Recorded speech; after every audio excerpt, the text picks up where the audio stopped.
Hello, buenas tardes, buenas noches,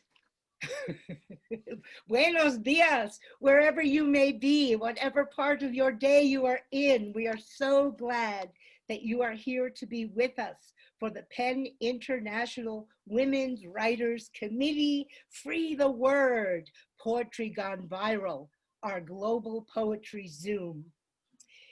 And we are so grateful for this miracle of technology that allows us to reclaim our community and our ability to share beauty and share this time together, even in this time of being apart. And yesterday it was pointed out to me that this is beautifully ecological. We have a low carbon footprint and very, very powerful voices running on the energy of being together. So we begin. For all our guests today who are new to PEN International, we have a very powerful tradition of starting our events with the empty chair. And in this empty chair, we begin by having an act of remembrance. We remember that we who are free are privileged to be free. We're privileged to write, we're privileged to dream, we're privileged to be here together, and we must not take that for granted ever. And therefore we remember and we honor writers who do not have those privileges. A writer in prison, a journalist who has been disappeared, or as in Mexico, a journalist who has been murdered. Murdered for the act of writing truth to power. So today, as we gather, our empty chair is filled by Gulmira Imin, a Uyghur poet and writer, a writer who has lost all those freedoms. We may not hear her voice, but today we will see her face.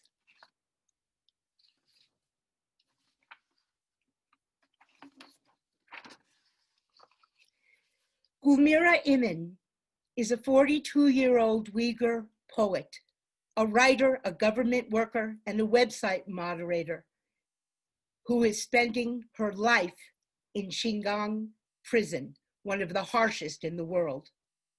In 2000, she graduated from Xinjiang University, published poems and short stories on websites, became married, had a life.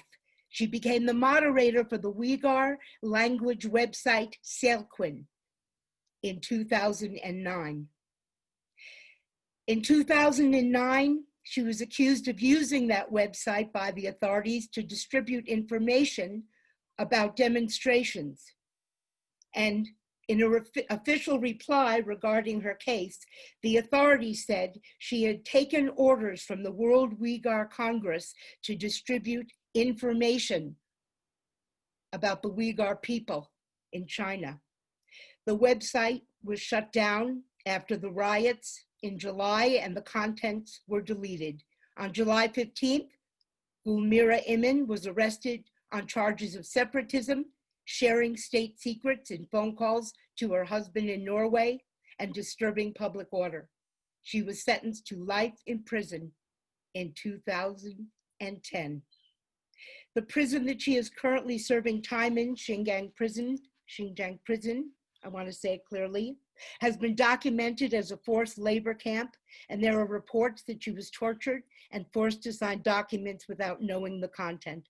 Her status is unknown. Her health in these especially dangerous times is unknown. We are working to make contact with her husband, and will keep all of you apprised of our progress. Her silence roars, as does the silence of all the writers in jail cells across the world. Let us sit and observe, please, a minute of silence in vigil with Gulmira Imin.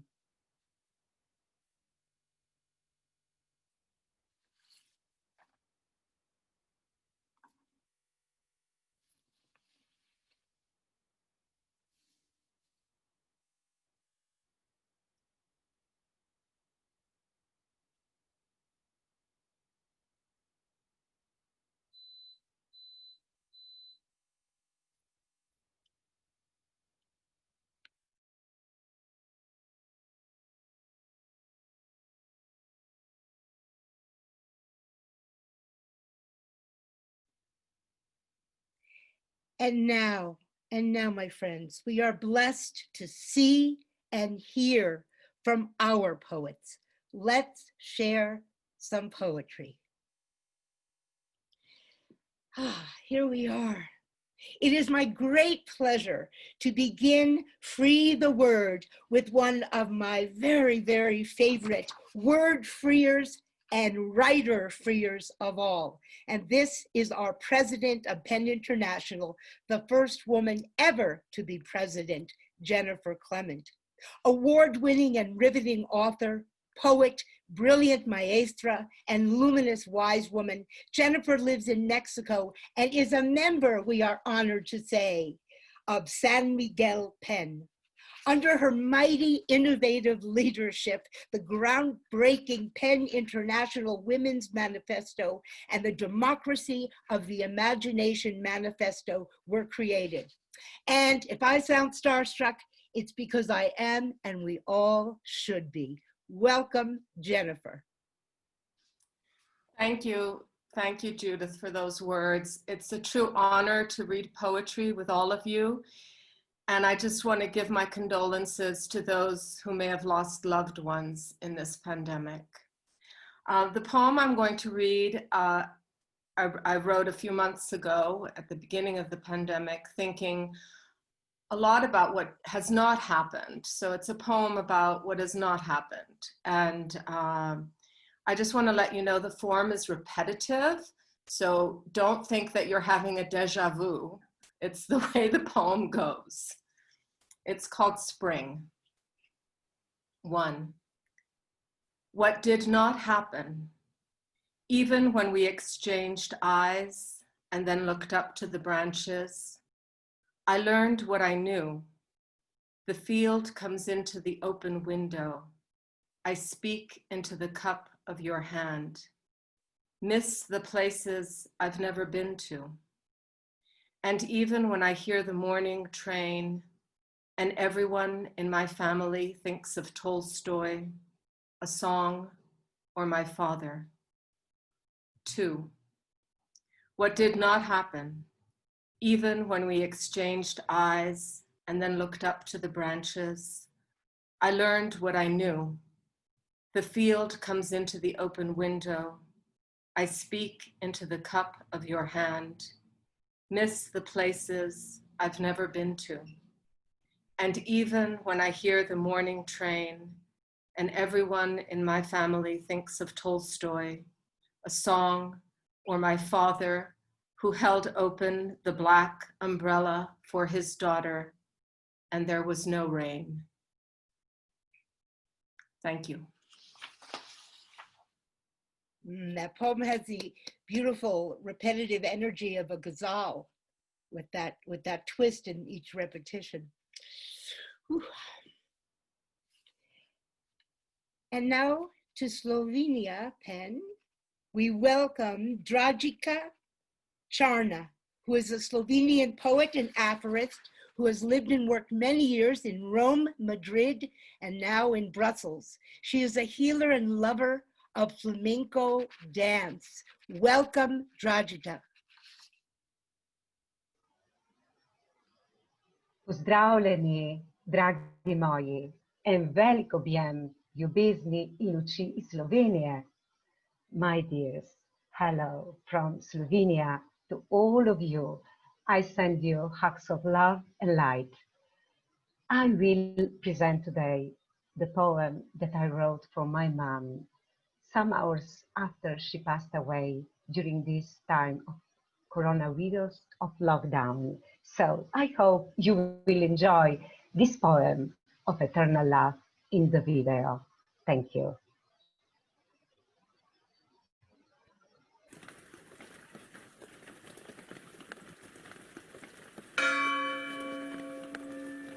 Ujela sem te, mama, na zadnji postaji, na zadnjem peronu, v zadnjem vagonu,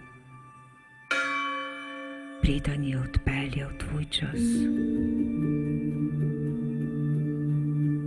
Dopolnil se je trenutek, toliko desetletij skoraj v vse prisoten, da boš nekoč odšla, da bo nek dan tudi tvoj zadnji. Lepoto časa sem merila s tvojim nasmehom in v tvojih zelenih očeh, ki so me občudovale, ljubile, bile name ponosne, tako kot nobene druge nikoli. Tam v njih je bil dom in moj svet. Bilo mi je dano, da še zadnjič objeti, blagosloviti, tik pred vhodom v beli tunel, kjer je nate že čakal angel v belih oblačilih, da te pospremi tja, kamor te jaz nisem mogla več.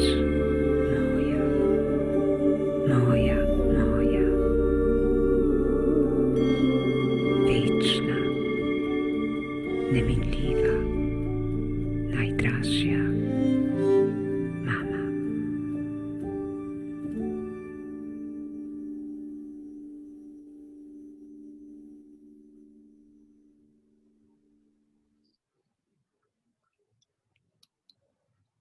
We are so sorry for your loss, my friend, and thank you for this beautiful tribute, beauty measured. And these are words that you speak for people all over the world right now. Thank you for that. Thank you. And now to Uganda, to the president of Ugandan PEN, we will hear a poem from Danson Kayana, who, as I said, is the president of Ugandan PEN, a member of the PEN International Board, which San Miguel PEN had the honor of nominating him for, and a senior lecturer in the Department of Literature at Makerere University in Uganda. Welcome, Danson. Thank you so much, Judith. I'm so glad I'm part of this powerful event, and the poems I've listened to so far have been very, very touching. I have two short poems. The first one is entitled, I Know What Sex God Is. I know what sex God is. Who but a woman strives to feed her children and send them to school as their father sells himself to the bottle? Who but a woman suffers betrayal day after day and still dares to smile as if nothing is wrong despite her heartache? Who but a woman nurses a raped child like one begotten in a happy marriage, certain is an angel to be loved and protected? Who but a woman loves and nurtures another woman's child, the product of her husband's extramarital affair? Who but a woman cares for her murderer, he who infected her with HIV, and remains loyal to him even after death doth them part? Who but a woman forgives all the time, forgetting all the wrongs done unto her, and opening a fresh page every day that passes? This is why I proclaim it to the world that I know what sex God is, for only God as woman can love so dearly and forgive so graciously. The second poem is dedicated to Dr. Stella Nyanzi, who is with us in this webinar, and is entitled, When the Mother of Twins Turned Down Our Request. And I wrote it when she was still serving time in Luzira prison. And I'm so glad that because of the support given by all of you and by the PEN International Women's Committee in particular, she's now out and with us today. When the mother of twins turned down our request. We asked her to represent us in Parliament and heal the house of the diseases ailing it, but she did not grant us our wish, for she could not imagine sitting beside traitors who hardly debate anything worthwhile, wired as they are to defend the status quo. We asked her to do us the honor of ridding the house of mediocrity by unmeeting it with intelligent arguments, but she turned down our request, for she feared being counted among zombies who care nothing about honor and trust. We asked her to be our commander-in-chief and lead us in smoking vipers and cobras out of the nooks and crannies of our country, but she refused to heed our cry, arguing that we have the power to boot out the brood and return the nation to the safety it deserves. We asked her to teach us how to be brave, that we may defend our inalienable rights and reverse the deadly trend of enslavement, being bribed to part away with our liberty as we chant slogans that glorify our terrorizer and entrench tyranny and autocracy. At last, she relented and smiled at us, happy we had seen her principal point. For if a people are told to fight bravely, they will not tolerate nonsense from anybody, be it a general who thinks himself invincible or a fool who mistakes bribery for patriotism. Thank you.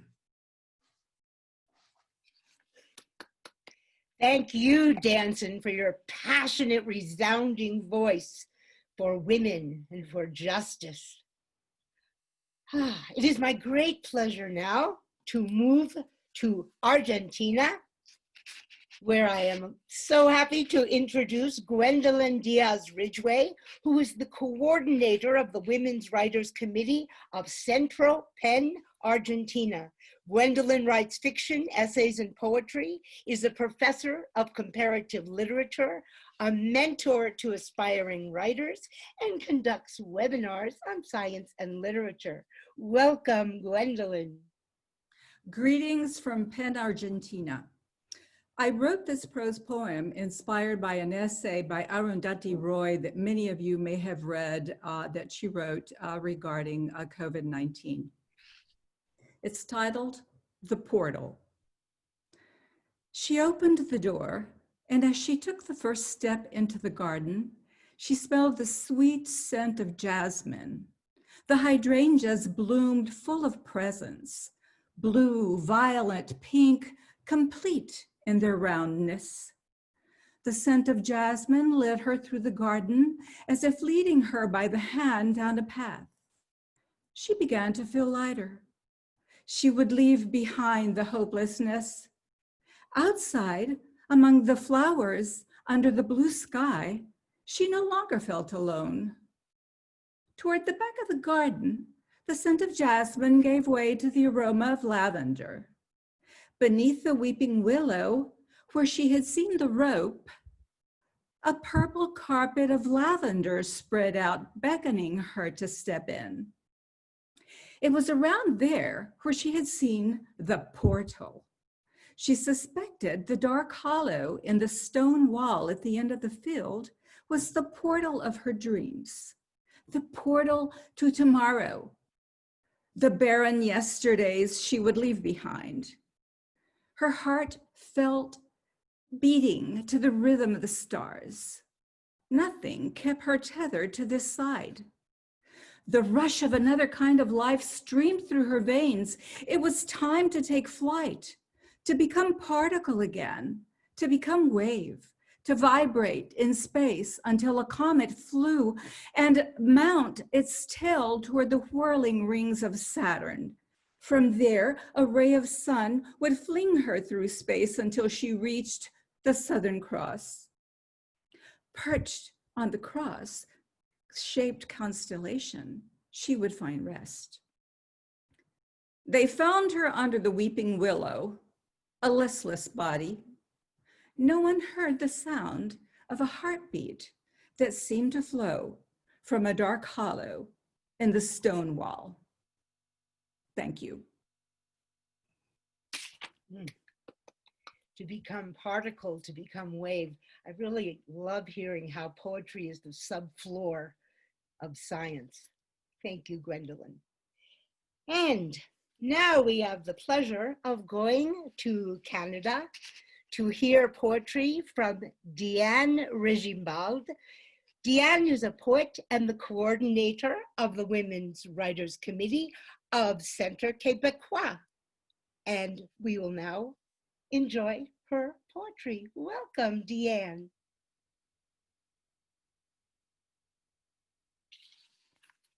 Thank you very much, Judith. I'm so happy to be here and to hear you and to read a poem for you. I will read first of all in French and after in English, extract from L'Insensé rayonne, Madness Beams Worth, translation Antonio D'Alfonso. L'inquiétude de for Haïti. Corps devant, tu ne cèdes pas. Tu tiens seul les câbles, un fil du ciel cassé. Comment maintenir cela? Tu dresses les apparats, rougis devant la beauté, vains les plaies. Comment tenir en terre grondée, fracassée? Corps dansant dans les failles, cherche racine.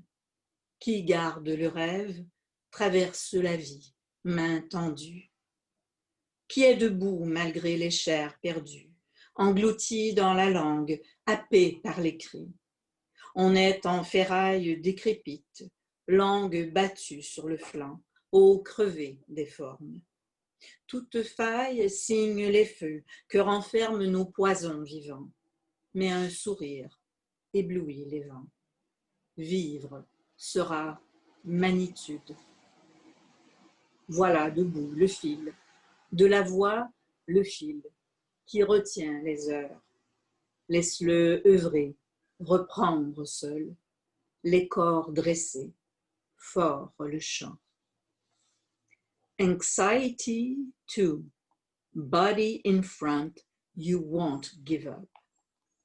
You alone are pulling on the ropes, a thread of sky snaps. How to keep holding, you groom the regalia, you blush in front of beauty, you strike the yawns. How to stand straight on the earth, punished, shattered.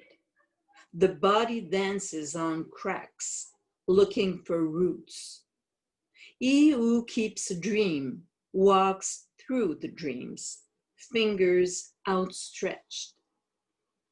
He who stands amid scattered chairs, plummeting in language, ensnared by screams. We walking through a pile of scrap, tongue whipping the flank, broken bones, frames. All fault signals fire, which our living poisons entrap. Yet a smile blazes out of the wind. Living will be magnitude. Standing there, the thread of a voice, the thread, holding back time. Let it work. Dig into the ground. The bodies are erect, drilling a song. Merci beaucoup. Oh, the body dances on cracks looking for roots. And these poems are really, really beautiful and interesting on the page, which will be very exciting for everyone to see because we're going to do an ebook of these poems and of this reading, and you'll all get to enjoy these poems again and again, which I know we all are. It's so interesting. The poem goes by so fast, and yet they're so deep and rich, and they make a little seat in our hearts. Now we're going to go to London, England. I think we're in London, England. We're going to hear from a member of the PEN International Women's Writers Committee, our own Sarah Lawson, member of English PEN. Sarah was born in Indiana And now, yes, she lives in London where she writes and translates, and she has translated Christine de Pizan from medieval French for Penguin Classics. Welcome, Sarah. Hello, everyone.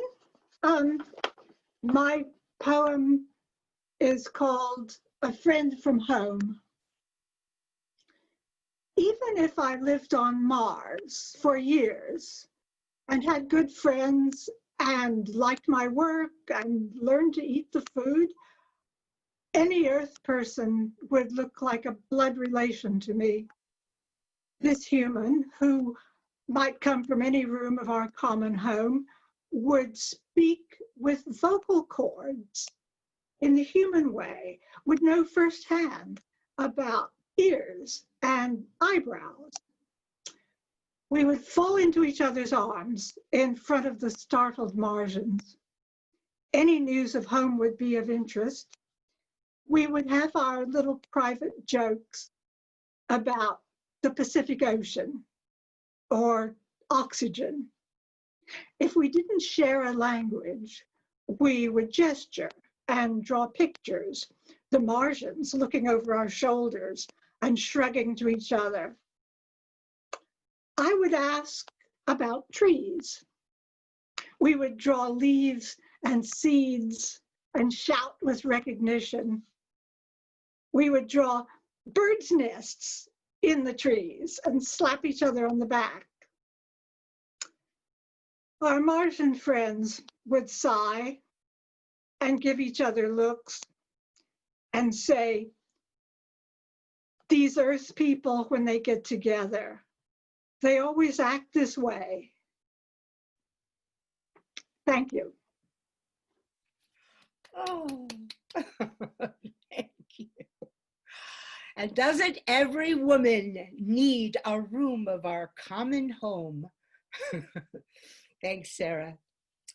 Now to Germany to hear from Regula Fenske, a writer, poet, and the president of German Pen. Regula lives in Hamburg.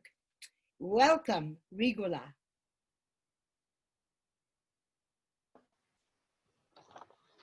Hello, everybody. It's lovely to be here with you and to be able to see you and to meet this way. I'm going to read a poem which has the title, Behold My Brother, and I owe the title to a line by Leonora Carrington. Voilà mon frère qui vient me délivrer des pères.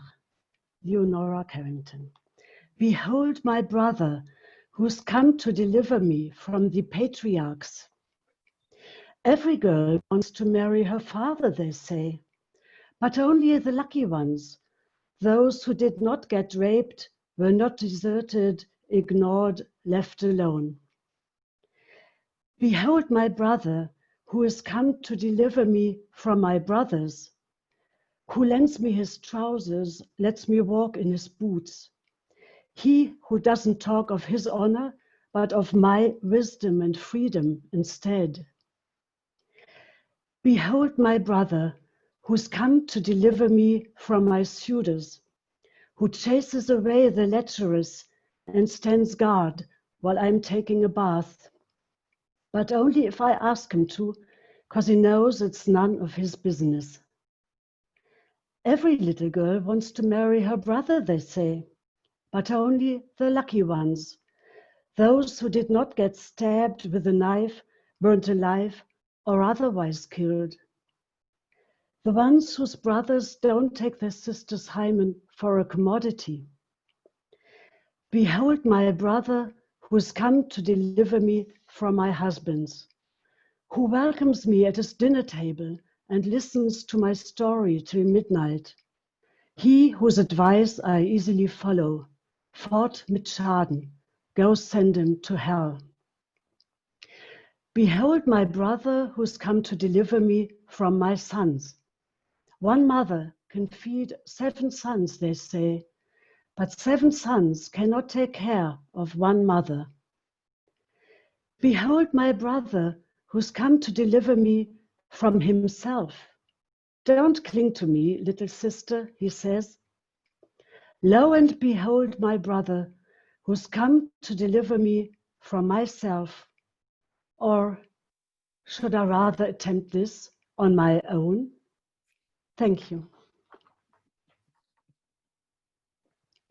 Thank you for that fierce and sassy poem, Rigola.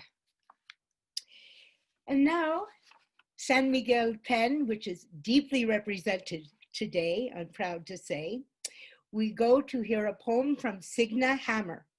Signa is also a member of PEN America. Her poems have appeared in the US and online, and she has read many, many times for us in San Miguel de Allende and in New York City and other venues. Welcome, Signa. Hello, thank you. Two short non-COVID lockdown poems. The New York Times recognizes global warming. Nobody else I knew had seen the map of the end of the world, where polar bears swim and starve, and the Inuit don't have a word for the first bird once of our spring. The lurid colors of the map, page 1, upper right, might have caught our eye if we'd been home, but it was Saturday and we were out. As the eye moves north, the colors of the map grow hot. Our seasons used to roll with the globe, but robins winter now in Central Park. Do the Inuit up in the Arctic Circle think, seeing that brand new bird, oh, spring at last? They and the polar bears require cold, return of which, unlikely now the map's been drawn with no cool colors on it, depends on nothing they can do. Down here, we keep forgetting day to day the reasons why cold matters. We're calculating opportunity, shipping channels, seabed minerals, and plausible deniability. One-winged raptors. They're built for flight, wrapped in the sight or smell or sound of prey, they dive. At 100 miles an hour, razor-sharp telephone wire slices a wing like butter. They're not designed for land or common sense or making the most of a bad situation. Landlocked, they're wrapped in flight. The short-eared owl, held on the Jess, launches itself on one great wing and falls, grabs the glove, flaps futilely upside down until the ornithologist hauls it up over and over again. She thinks these birds are dumb because they can't seem to learn they can't fly. You could say they suffer the fate of all great specialists whose specialty is taken from them. You could also say that any animal lost in the rapture of the deep will never come to rest. The shark, finless, swims tirelessly with its whole body. The sleeping paraplegic dreams of running. Thank you.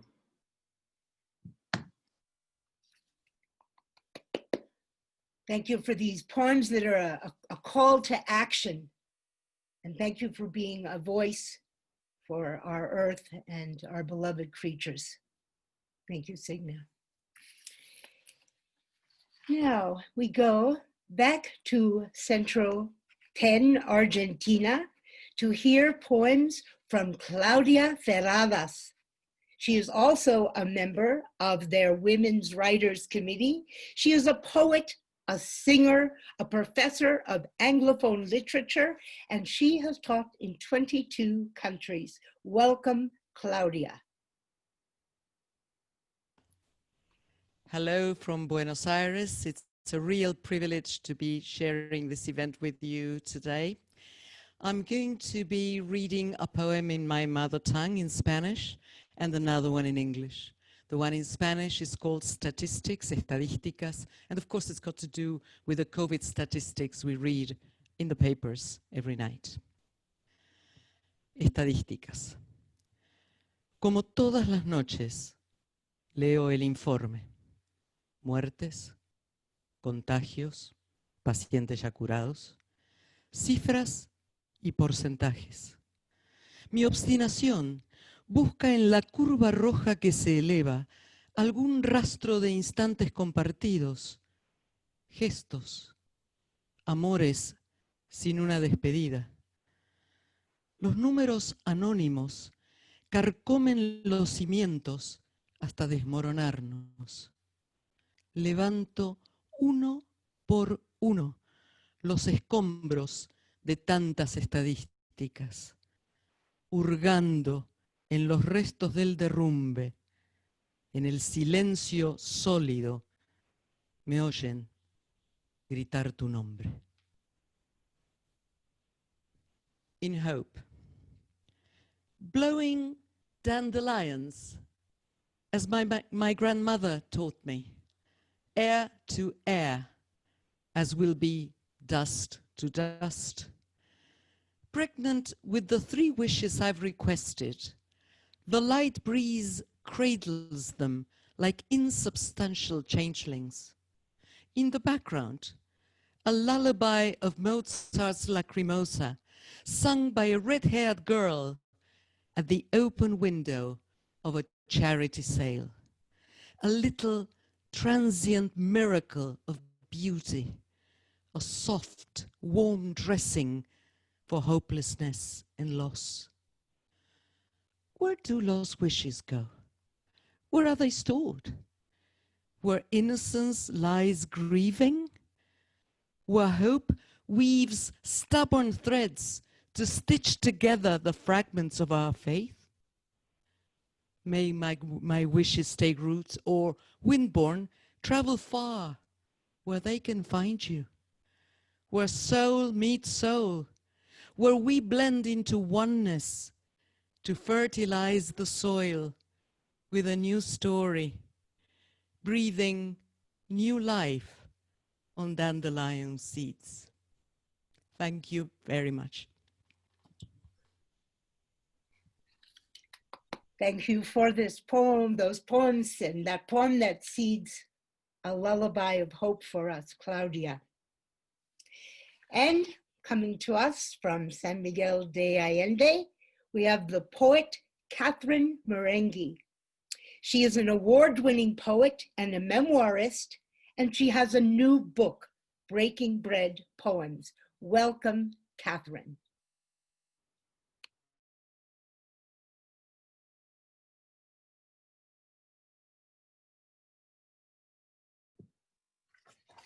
Thank you, Judith. Buen dia. It's good to be with you all today. This poem takes as its title a very famous line from Dante's Divina Commedia. The poet emerges from hell and says, "E quindi uscimmo a rivedere le stelle." And then we came out to see once more the stars. A tiny thing, a particle, a protein anointed in oil, bearing a studded crown, declared its global coronation, ordained by the laying on of hands. And suddenly we learn it was all unnecessary. The daily errand, seemingly urgent, meetings, interviews, presentations, the early morning train, stadiums filled for sport or concert, gatherings around our glittering tables, daily appointments stacked as neatly as firewood in our calendars, our precious devices. None of them, it seems, ever required us. We barely remember now what was so important. We marked our calendars for it. And when the streets are emptied of us, that will be the time to keep our appointment with what has always been waiting.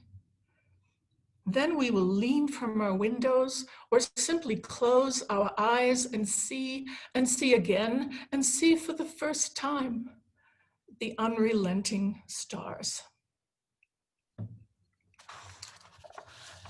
I seem to have taken to writing haikus during the pandemic, and here are 5.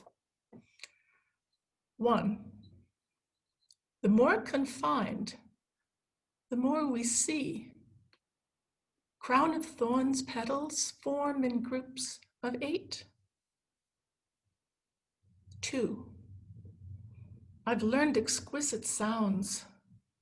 Honed knife, slivers Tuscan kale on teak breadboard. 3, hummingbirds still feed their fully grown young, reaching into tender throats.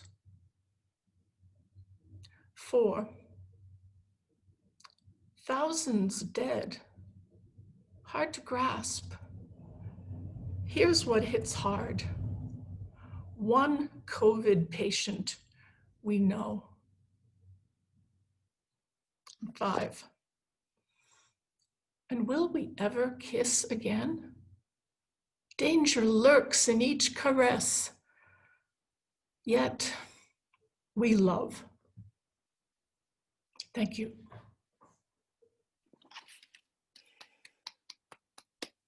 Yet we love. Thank you for these poems that reimagine for us this experience, which is really deeply the job of poetry. And I applaud this. Now we go to Finland to hear poems from Vera Dustila. Vera, who is the president of Finnish PEN, is a Finnish playwright and screenwriter, a student of political history.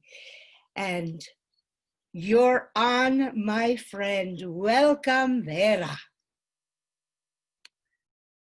Thank you, Judith. And I wish strength for all of you. It's very, very great honor to be one of you here today.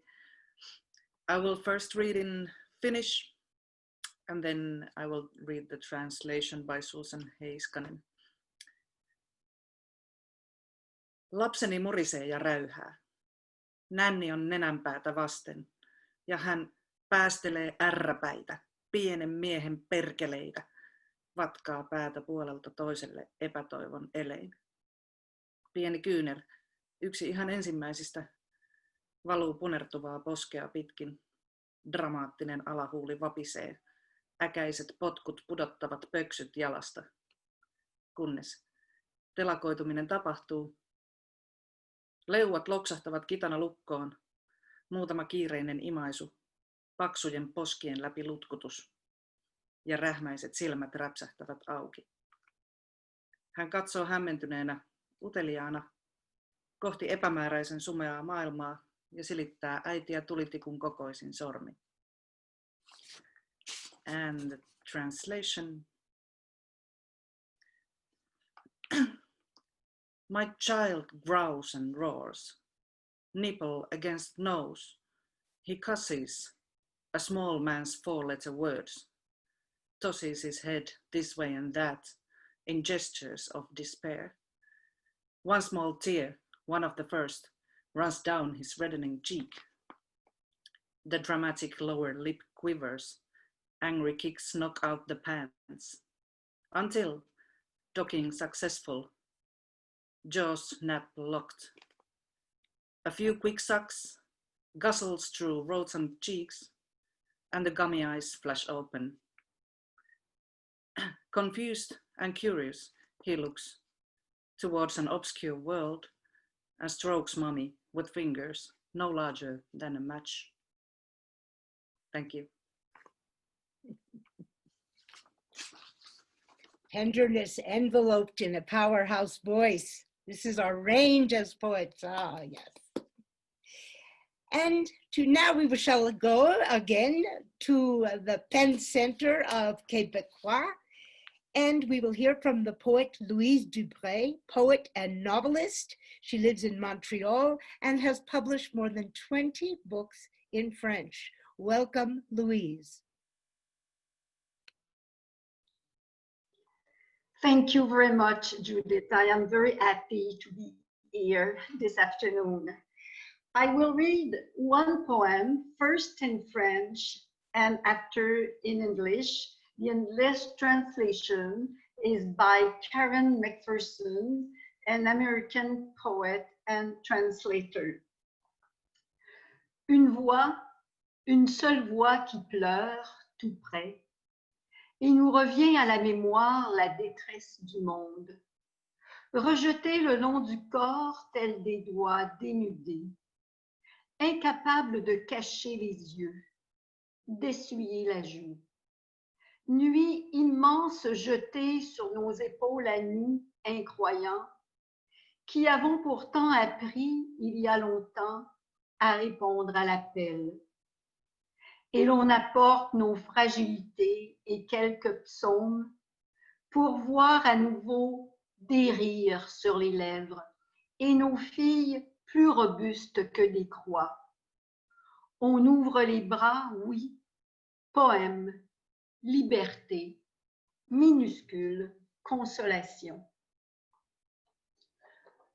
A voice, a single voice weeping right up close, and we are reminded of the world's distress, thrown back along the body like naked fingers, unable to hide our eyes, to wipe our cheek. Immensity of a night hurled onto our shoulders. We, the unbelievers, who even so learned long ago to answer the call. And we bring along our fragility and some songs, so there may be again laughter on our lips, and our daughters sturdier than crosses. We open our arms, yes, poem, liberty, minuscule consolation. Thank you.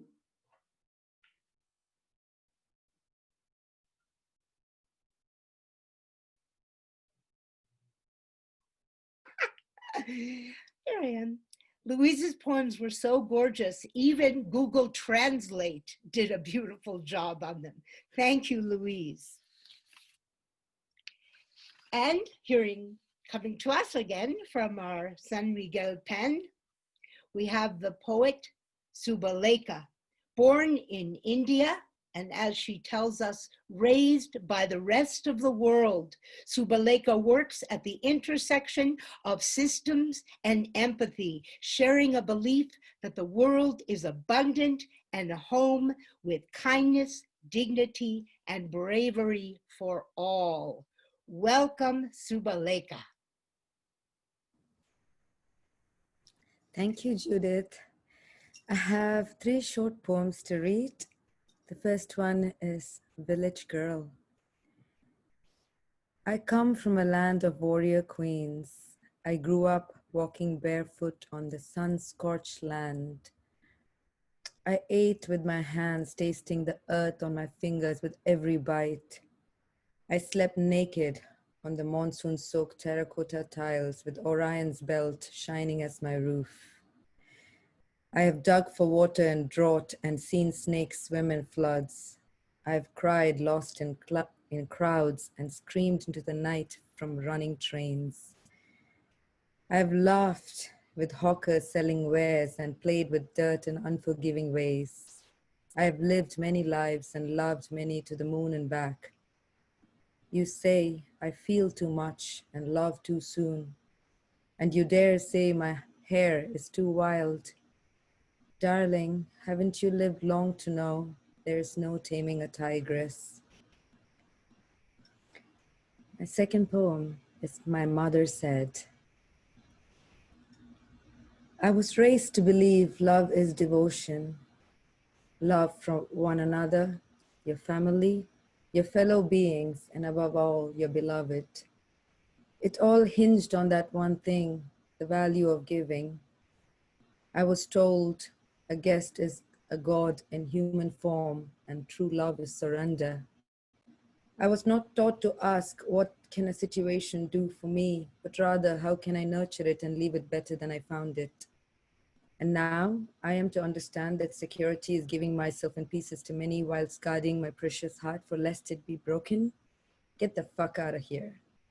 If to be human here today is to live in fear and find comfort in guarding ourselves and our tiny little tribes, then let me be a tree, that which loves and lives, bearing fruits and flowers, even when you take an axe to it too many times. Fifth, your current collective social rules hold no water to the deeply soaked ancient wisdom in me. Haven't you seen my skin glow in the sun? Even he loves me. You say technology has made humans live and love in the gray.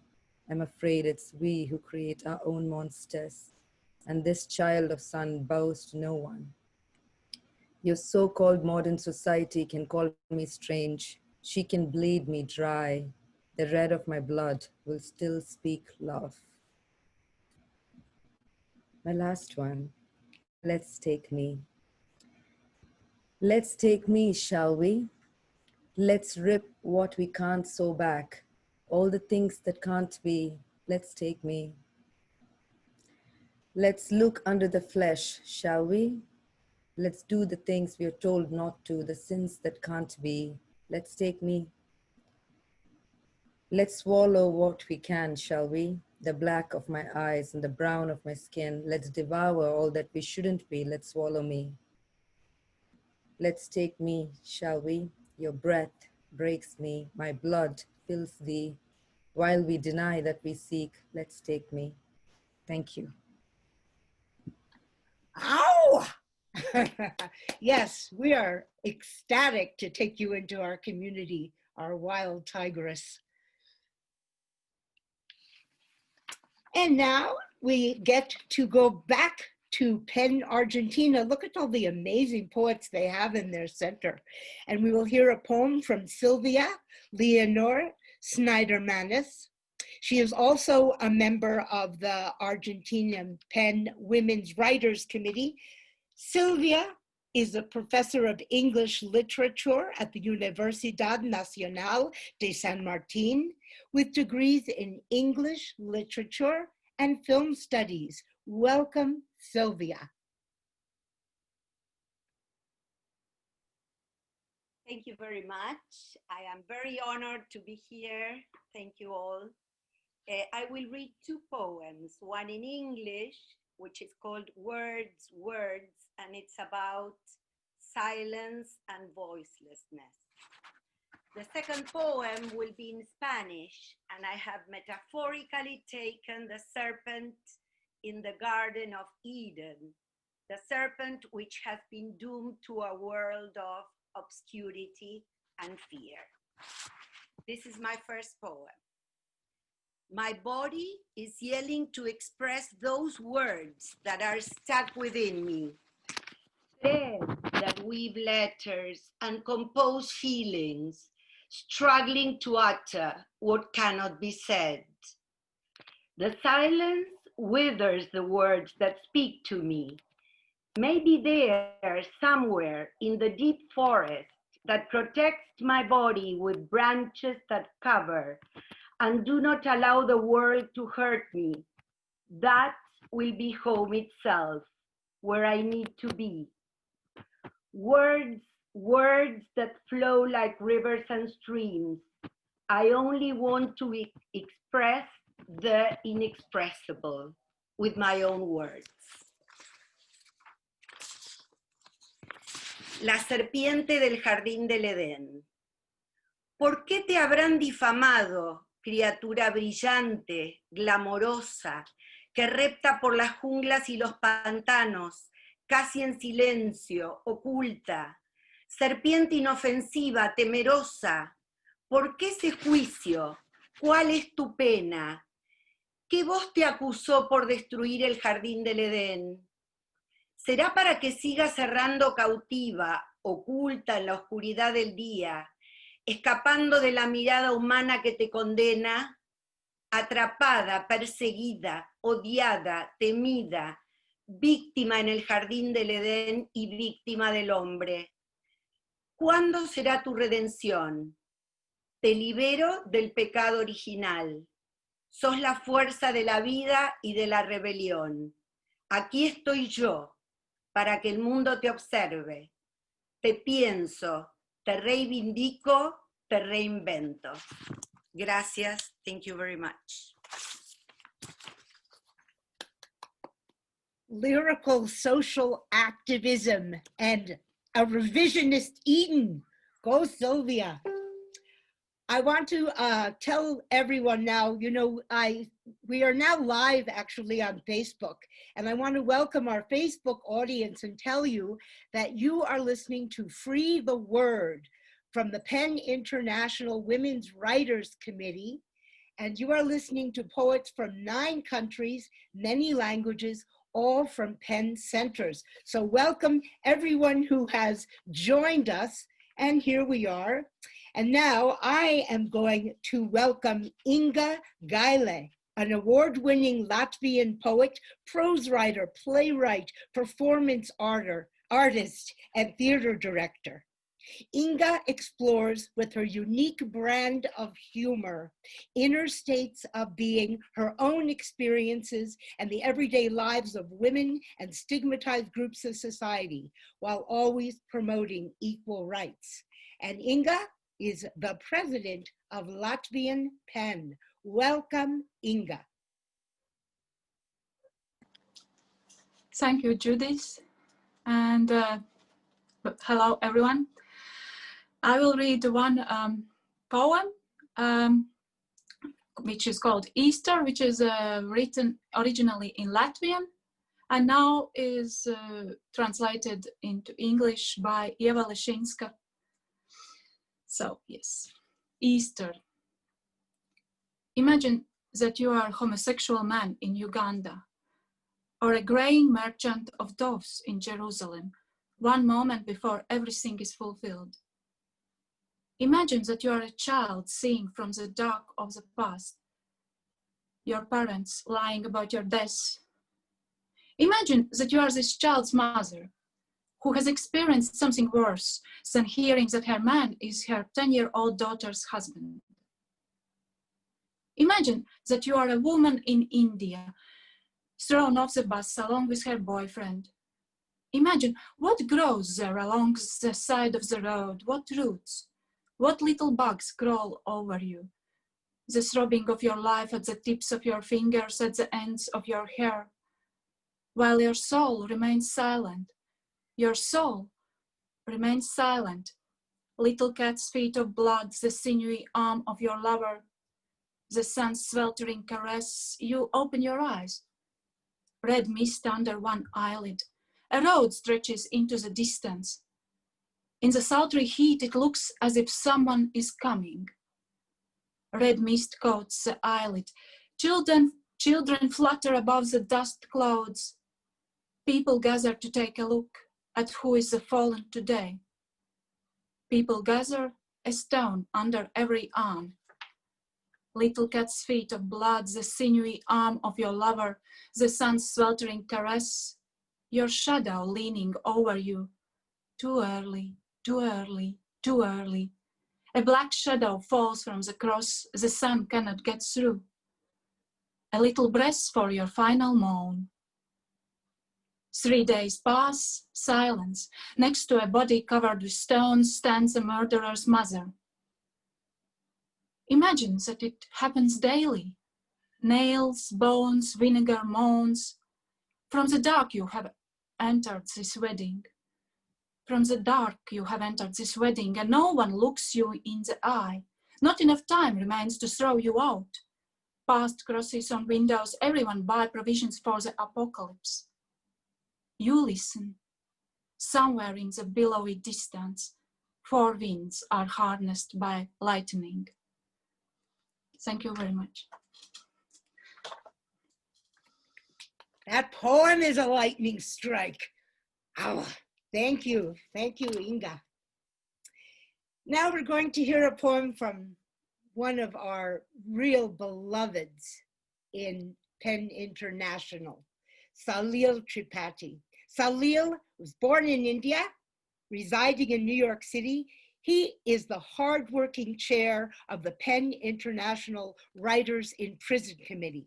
He's a member of PEN American Center and English PEN. Salil writes poetry in prose, in Gujarati, and English. And this poem that you're going to hear today, he wrote for the launch of the memoir of the famous Indian writer Shobardé at Shobardé's request. Welcome, Salil. Thank you very much. It's a long poem and I'm going to read parts of it to keep to the time, but it's basically about what men like to do, which is to tell women what to do and what women actually do. Don't use your cell phones on the streets of Parwai in Uttar Pradesh. And don't make futile small talk on cell phone if you're only a housewife. And don't watch item number songs on your phone in your TV in Madhya Pradesh. And don't dance at weddings in Salumbur ever in your life. And don't go to the bathroom alone if you're born under the sign of Aries. And don't be alone with your father if you're born under Capricorn. And don't try to look like Sharmila Tagore in an evening in Paris. And don't go on the internet and watch evil Western blue porn. And don't eat chow mein in Haryana. Keep your hormones in balance. And don't wear a skirt in Chandigarh, nor a miniskirt in Baraut. And don't text a boy from your class and avoid any dalliance. And don't watch any film which has Kangana Ranaut. And don't go in Bangalore to dance in those pubs. And don't read textbooks in Mumbai on sex education. And don't go to parties late night in suburbs. And don't exchange addresses with boys you meet on vacation. And don't eat any non-veg food in Bihar. And don't wear your heels so high. And don't get in with strangers in a car. And don't take a ride on a motorbike with a guy. And don't wear those tight jeans. And don't wear those short shorts. And don't talk to boys in canteens. And don't take part in any sport. And don't live in cities, and don't see ads for condoms, and don't dance in public, and don't talk to strangers, and don't ignore your husband, and don't ever ride in a public bus at night, and don't take an auto rickshaw with 3 men, and don't stay out after 8, and don't loiter, because boys will be boys. So, you designed a rocket that pierces the sky one day, like Ritu, Anuradha, and Nandini did. And draft the declaration that proclaims rights for all, like Eleanor and Hansa did. And heal the sick and the wounded in camps, like Florence did. And sing the songs of lions heard long after the hunters have gone, like Karthika did. And march for the right to vote, like Mary and Emmeline did. And unite the women, like Susan and Ella did.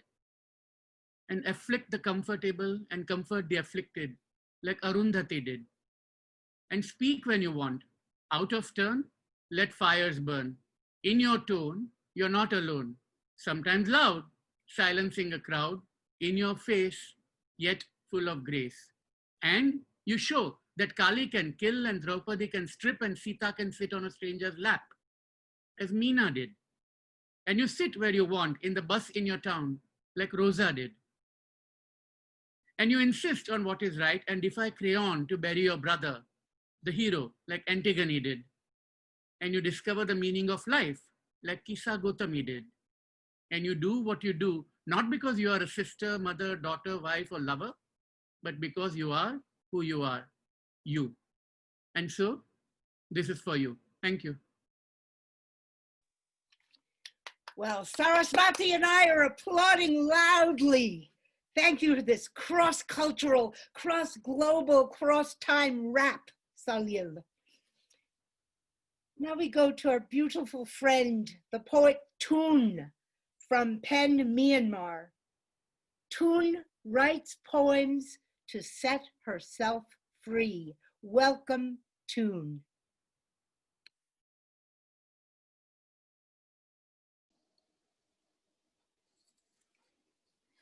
Mingalaba. Hello from Myanmar, everyone. Today, I will read the poem I've written called Free.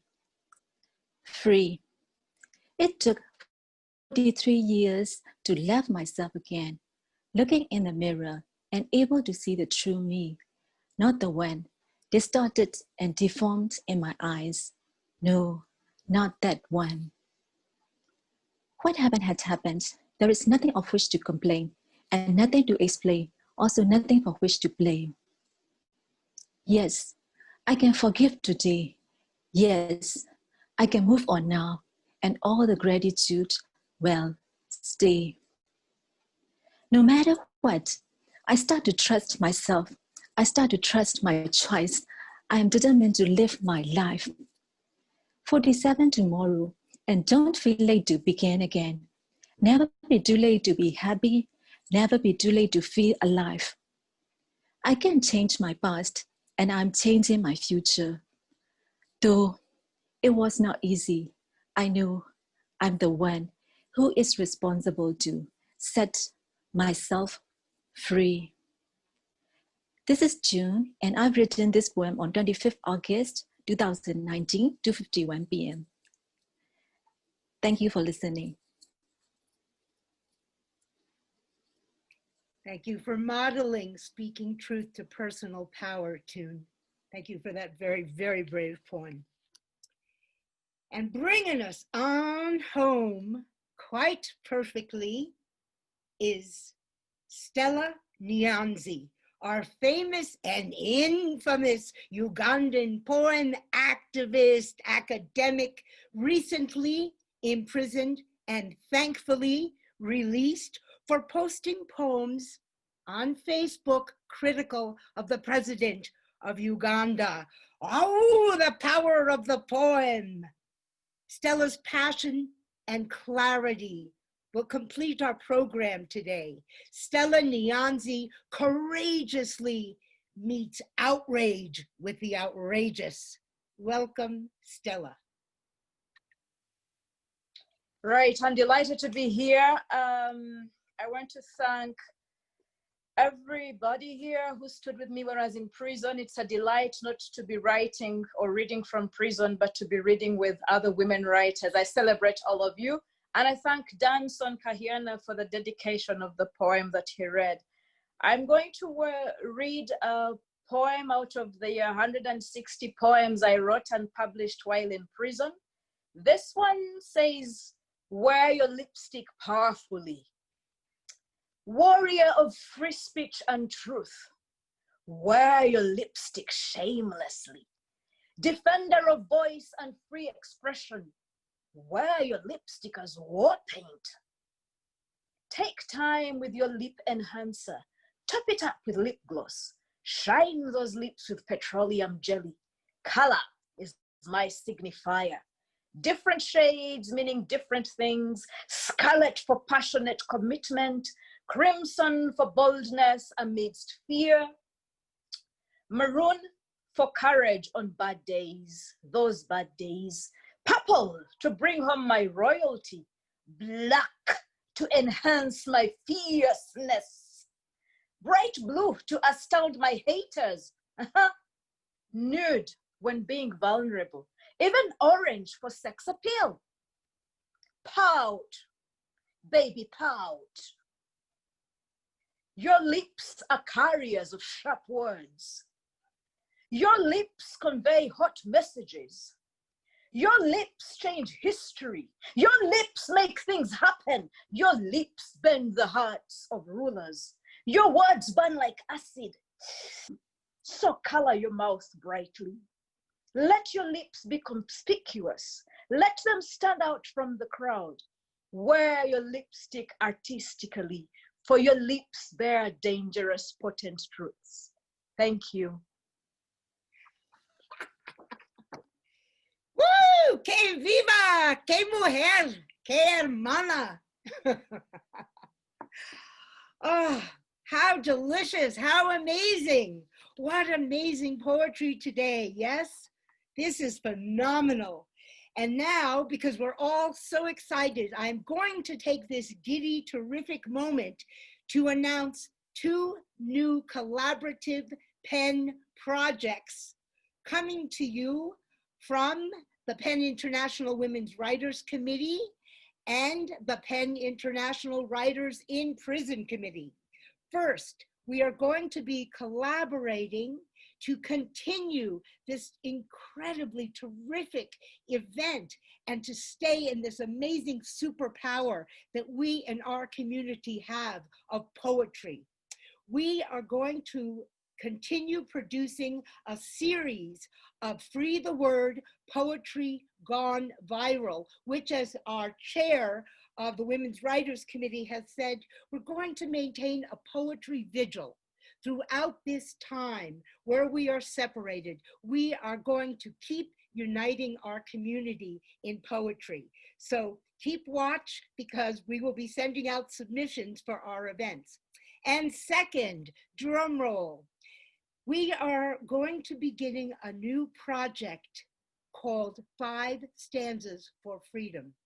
And what we're going to be doing, this was based on a beautiful project that we saw PEN Norway doing with the poet Ilan Chomak, who is in prison, the Kurdish poet Ilan Chomak. And what we're going to be doing is having poets who are free, the free poets out of prison in PEN, writing an ignition set of stanzas that will go to a poet in prison, who will then write the ending, and then the poet in prison can write the ignition stanzas and send them to the free poet. And then we will hopefully have many readings with the poets who are free reading these poems and produce an anthology. Now, I know that there's going to be poets, because Salil spoke to me about this, for whom this may not be possible. So we know to be granular and start where we can. And if this is about getting paper and pens to poets in prison, then so be it. We will do what we can. But to be in contact, to be in real contact with our poets and our writers in prison, this is going to be our new effort. Because that's what I love about PEN International. We try. We try. And sometimes that's the best you can give. So let's see. Is it time yet for virtual roses and champagne? I think it is. I think it is. And therefore, it is time to express our enormous gratitude to our administrative superstars, Olha Muka, and to our new rising superstar, Portia Vanderplank Jones. Thank you, thank you, thank you with all our hearts. Without your devotion, your patience, and your staying up till midnight trying everything, including showing up on Facebook by surprise, we could not have done this. And we all the poets, wish to thank Tina Bika from San Miguel, who was our technical director, who advised us and who has helped us produce this event so magnificently. And then I wish to thank all of you, your poets, for bringing your voices together in craft, in lyrical beauty, in fierceness for justice, and to be part of making the world the way we dearly, dearly wish it will be. Freedom of expression and imagination for all. And now it is my great delight to, and of course, for their vision and dedication, I want to thank the PEN International Women's Writers Committee, and I want to thank Zoe Rodriguez for leading us into this, Lucina Kaufman, my mentor, my teacher, the PEN goddess, and our wonderful Sarah Lawson, Tanya Tuma, who I know you all saw her magnificent panel today, which she worked incredibly hard on. And Kathleen Kaldma, all of you women, I thank you so much for showing up all those crazy Tuesdays in the middle of the night or early in the morning for the last 3 months with our Olha to produce this event for you.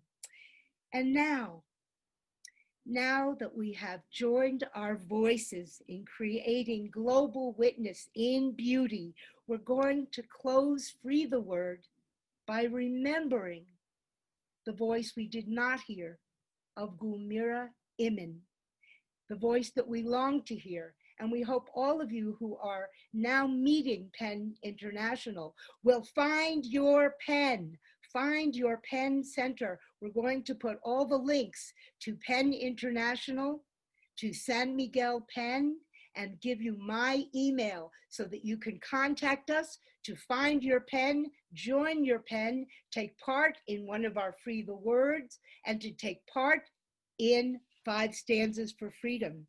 And now it is my pleasure to introduce the PEN International Women's Writers Committee Chair, our own Zoe Rodriguez, who will close our gathering. Welcome, Zoe.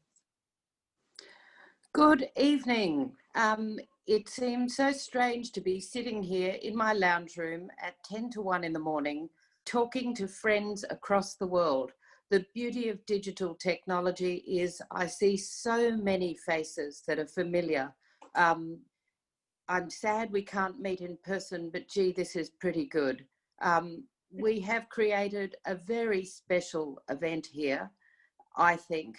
We have led PEN International into this virtual wonderland, bringing people, bringing members as well as committee chairs and board members together. Distance couldn't stop us.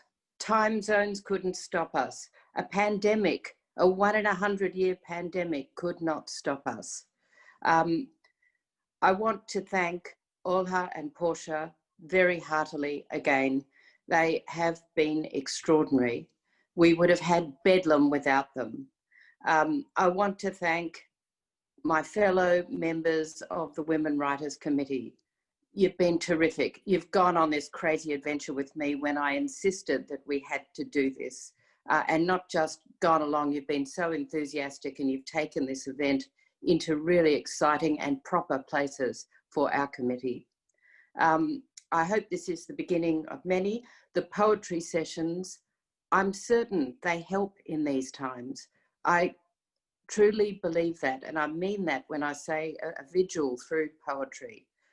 Many of you will know my mother was a poet, and poetry readings are something that are definitely part of my life. And I'm so pleased we can share this sort of event with people across the world. I want to thank all the panelists across these 2 nights, for me, days, mornings. And I very much want to thank the poets that were reading tonight. What a diversity, how far we traveled geographically as we listened to you, but also emotionally, intellectually. So this is one of many. Thank you very much all.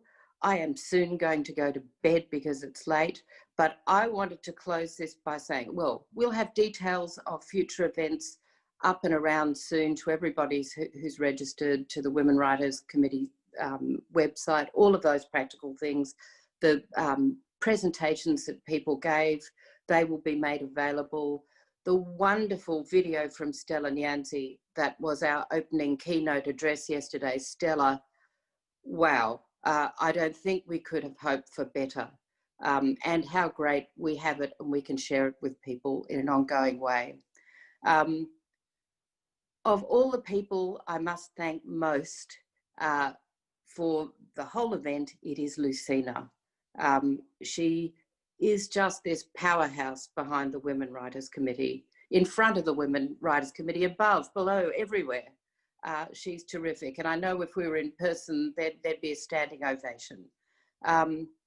And for the poetry, Judith, wonderful, thank you. And I wish to close this first virtual PEN International Women Writers Committee meeting by quoting one line from one of my mother's poems that she read in Lviv, that she wrote in Lviv. And I think it's true now, I think it's true through life. All we can do in the darkness is shine. Thank you.